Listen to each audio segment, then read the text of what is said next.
একটা মোবাইল নিয়ে এসছি, এটা তোমার লেগে গিফট এনেছি, গিফট দিয়ে চলে গেল বাম্মার সামনে।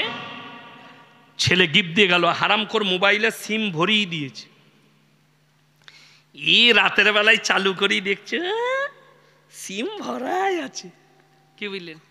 হ্যালো, প্রথম ফোন লাগাইছে একদম জানের সদর্গে, কেমন আছো? ভালো। এই যে কথা শুরু করলে, ফজরের সময় শেষ। এরপর যখন ফোনটা রেখে দিবে, ঘরে সবাই উঠে পড়বে, রাখছি। রাখবে, একটা দিবে না।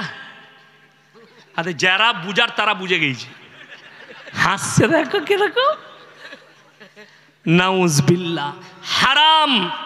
সেই দুটো পরিবার, এই দুটো ছেলে মেয়েকে জিনায় লিপ্ত করে দিল। শরীয়ত বলছে এটা ইসলাম সম্মত হারাম।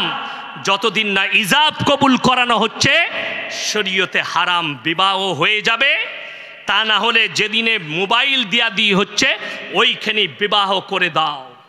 অনুষ্ঠান পরে করবে দরকার পড়লে। বিবাহ হয়ে গেল, কথা বলুক আর একসাথে শোক, শরীয়তে হারাম নয়। আমরা এই ভুলটা করি। আপনারা বলুন, বিয়ের একদিন আগে বিয়ে ভাঙতে পারে না? পারে না? বিয়ের দিনে বিয়ে ভাঙতে পারে না? পারে না? যাদের মনে হয় যে বিয়ের দিনে বিয়ে ভাঙবেন, আমাদের বর্ধমানে গোস্তর বালতি নিয়ে মারামারি, বিয়ে ভেঙে গেল। হ্যাঁ, বাংলাদেশেও তাই। 2 পিস গোস্ত কম দিয়েছে, চামচটা তুলে চালিয়ে দিয়েছে। দেখে যা লাঠি নিয়ে মারামারি। বর পালিয়ে গেল, মেয়ে বসে রইল, বিয়ে ভেঙে গেল। এইটার নাম হচ্ছে তকদির। 1 মিনিট আগে বিবাহ ভেঙে বিচ্ছেদ হয়ে যেতে পারে। ওই জন্যে বিবাহ সম্পূর্ণ হবে, তারপরে তুমি ফোনে কথা বলবে। আমার বিয়ে ঠিক হয়েছিল নিজের ফুপুর মেয়ের সাথে। আমি বিয়ের দিন পর্যন্ত তার ফোনে তো খোঁজ নিইনি,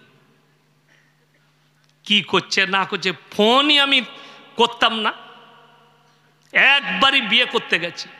আর যুবক দিকে বলছি, বিয়ের আগে যদি ফোনে কথা বলে সময় শেষ করে দাও, বিয়ের রাতে মজা পাবে না। গল্প করি, বিবাহিক জীবন সুখী হবে না।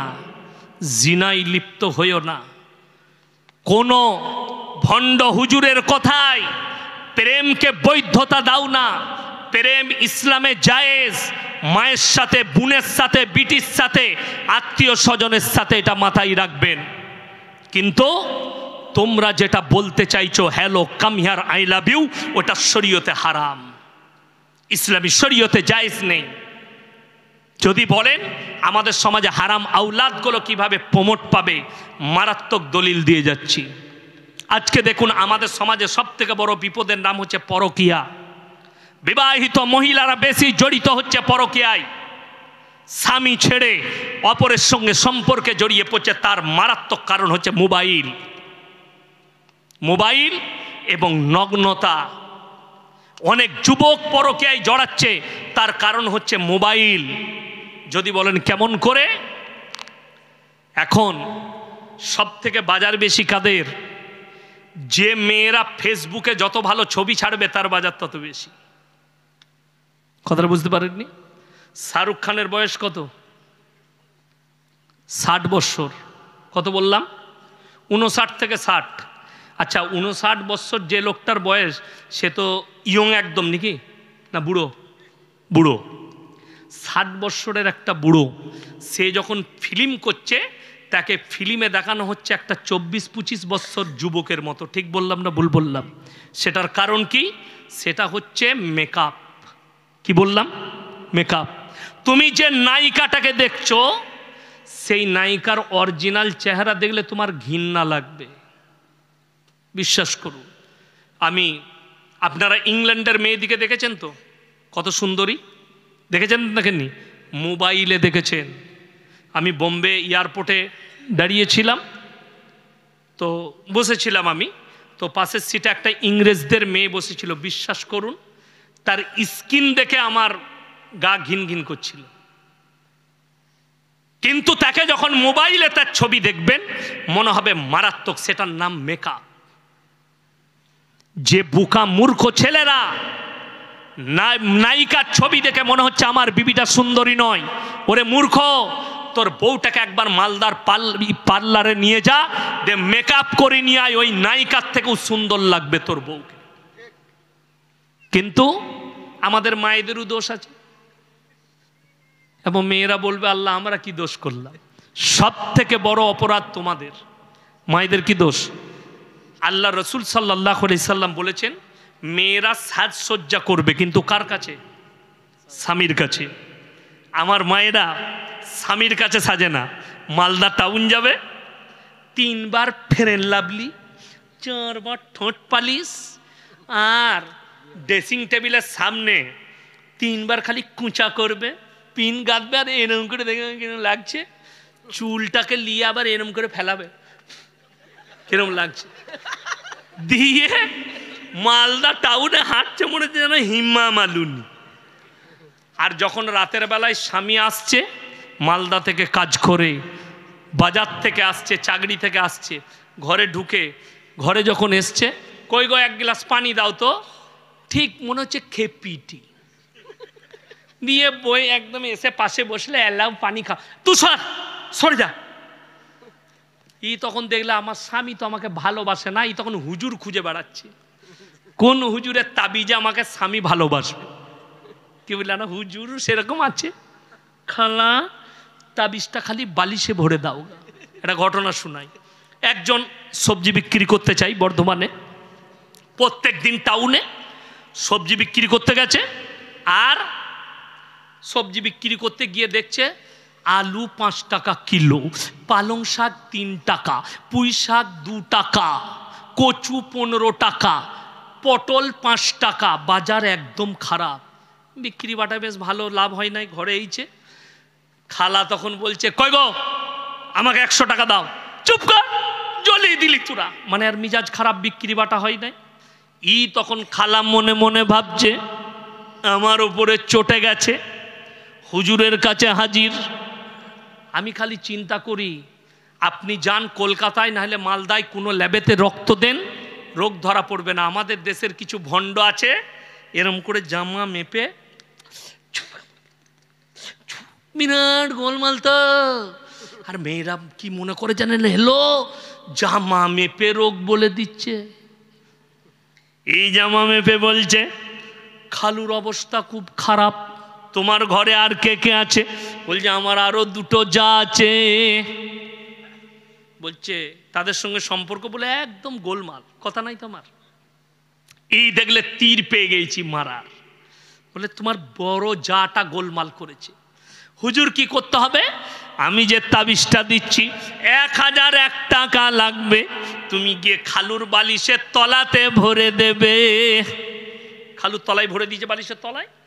3 দিন পরে খালু আবার গেইছে সবজি বেচতে, পটল 70 টাকায়, আলু 50 টাকা, পালং শাক 100 টাকা, ভেন্ডি 150 টাকা, শসা 150 টাকা, একদম বাজার ফুল। ঘরে এসে বলছে এলে খেপি 500 টাকা রাখ।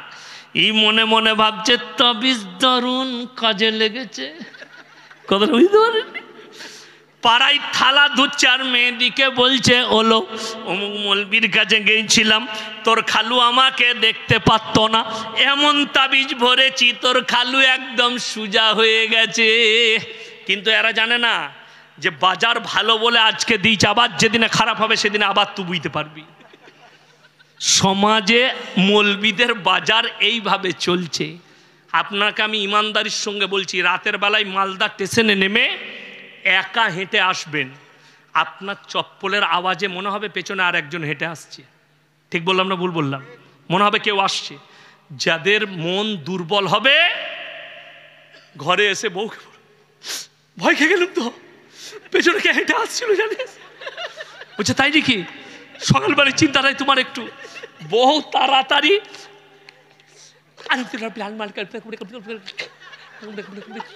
খেলা খেলা খেলা ও খেয়েছে, একটু ভয় কেটেছে।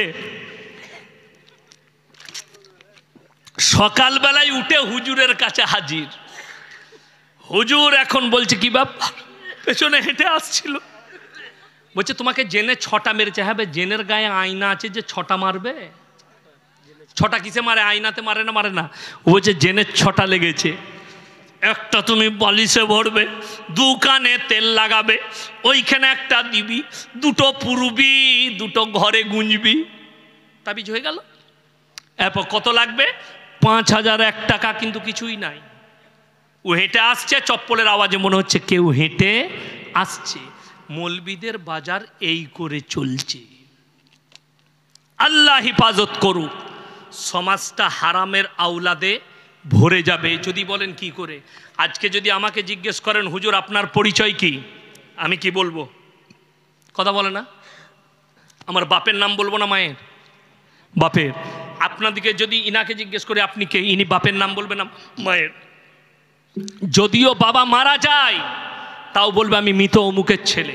আল্লাহ ইনসানের পরিচয় দিয়েছে মানুষের দ্বারা, বাপের দ্বারা, আর জানোয়ারের পরিচয় মায়ের দ্বারা।